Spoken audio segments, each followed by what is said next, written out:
By age 50, up to 80% of women report sudden weight gain, especially around the belly. And no, it's not from overeating, it's biology. During menopause, estrogen levels drop by as much as 90%, triggering a chain reaction. Your metabolism slows, fat storage shifts to your abdomen, and your hunger hormones spiral out of control. One study showed women can gain up to 2.5 inches of waistline fat in just 2 years post-menopause, even if they don't change their diet. And here's the real kicker. The hormone leptin, meant to tell your brain you're full, stops working properly. You feel hungry even when you're not. This isn't about willpower. It's your body rewriting its own rules. In the next few minutes, you'll discover why belly fat becomes so persistent after menopause, how estrogen and leptin are secretly linked, and what science says you can do about it. Estrogen does more than regulate your reproductive cycle. It plays a central role in how your body stores fat. When estrogen levels are stable, fat tends to settle in safer places like the hips, thighs, and buttocks. These are areas where fat is less dangerous. But as estrogen declines during menopause, that pattern shifts. A 2023 study in Current Opinion in Endocrinology, Diabetes and Obesity found that this hormonal drop triggers a redistribution of fat. Instead of staying in the lower body, fat begins to accumulate around the abdomen. Specifically, visceral fat, the type that surrounds your internal organs, increases. And this kind of fat is strongly linked to higher risks of heart disease, insulin resistance, and type 2 diabetes. Another 2024 study published in Maturitas added that this visceral fat buildup can also raise the risk of non-alcoholic fatty liver disease, even in women whose overall body weight hasn't changed. So even if the number on the scale stays the same, the risks inside your body may still be climbing. Now, let's dive into leptin, the hormone that's supposed to tell your brain, you're full now, no need to eat more. Leptin is produced by fat cells, and in balanced conditions, it's like a trusted messenger. When you're full, leptin signals your brain to slow down hunger. But as estrogen fades during menopause, that message gets garbled. A notable 2022 review published in Frontiers in Endocrinology explained how estrogen has a direct effect on leptin, not just how much leptin your body produces, but also how well your brain hears it. Researchers found that when estrogen is present at normal levels, it enhances central leptin sensitivity. That is, the brain responds more readily to leptin's "I'm full" signals. But without estrogen, that sensitivity drops markedly. So even if leptin is present, your brain's response is muted. To put it plainly, estrogen acts like a volume control knob for leptin. High estrogen means the "I'm full" signal is loud and clear. Low estrogen means the knob is turned down, and your brain barely notices the message anymore. Now let's break it down even further, because this part is fascinating. In 2023, researchers published a study in the journal Cell Metabolism that looked at how estrogen and leptin work together in the brain to regulate your appetite. What they found helps explain why hunger feels so different after menopause. Inside your brain, there's a special area called the arcuate nucleus. This is like a command center for hunger control.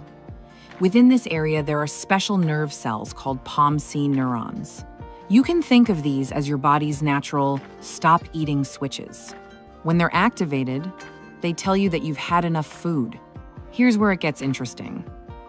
The scientists discovered a key protein called SITD1 that lives inside those hunger-regulating neurons. This protein acts like a bridge or a connector between two important hormones, estrogen and leptin. When estrogen levels are healthy, SITD1 helps estrogen and leptin talk to each other effectively. Think of it like a team effort. Estrogen opens the door and leptin walks through it with a clear message. You're full, you can stop eating now. Together, they activate certain brain pathways, especially ones involving proteins called ER-alpha and STAT3. These are like internal messengers that pass the stop eating signal along to your brain. But here's the catch.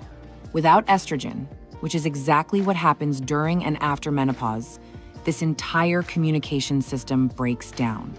The door stays shut, leptin's message gets lost, and those stop eating signals don't get sent.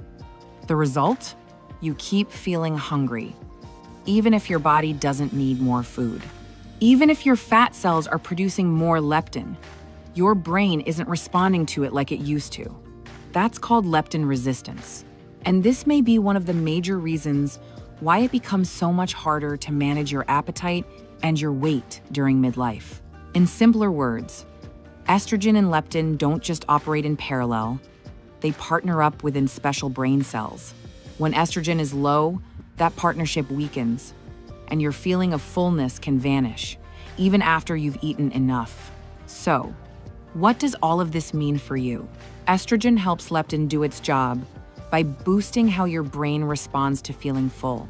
There's a switch inside your brain, sided one that coordinates both hormones. Without estrogen, leptin can't get through. During menopause, with estrogen dropping, leptin's full signal gets weaker, making hunger feel insatiable even when you've eaten. This insight is powerful because it goes beyond the simple idea that leptin is just about your fat cells. It highlights a specific brain mechanism, a hormonal partnership, that explains why your appetite feels off during menopause. And now that you understand that, you're armed with knowledge. So, what does all this mean in real life? Here's the cascade. Estrogen drops, leptin levels shift, and your brain doesn't hear its signal. Your appetite increases. Your body stores more fat, especially around the belly. That added belly fat produces even more leptin, but your brain becomes resistant to it. This is called leptin resistance. And it means the hunger signal stays switched on, no matter how much energy your body already has stored. Meanwhile, muscle mass is decreasing, which slows your metabolism. Add poor sleep and stress into the mix, and things get worse. High cortisol levels from stress can also increase belly fat, and lack of sleep interferes with leptin and ghrelin, another hunger hormone. Everything is connected. This isn't just about one hormone. It's about a network of signals that used to work in harmony but now feel completely out of sync. Here's the good news. Science-backed strategies can help restore some of that balance. A 2023 study in the Journal of Strength and Conditioning Research found that resistance training can reduce abdominal fat in postmenopausal women. Not only does lifting weights preserve muscle mass, but it also helps increase metabolic rate, which means your body burns more calories even at rest. When it comes to food, studies show that diets higher in protein and fiber help regulate hunger hormones. They keep you full longer and support lean muscle. Sleep matters too. A 2020 study in sleep health confirmed that just 5 nights of poor sleep can significantly raise hunger and lower leptin levels.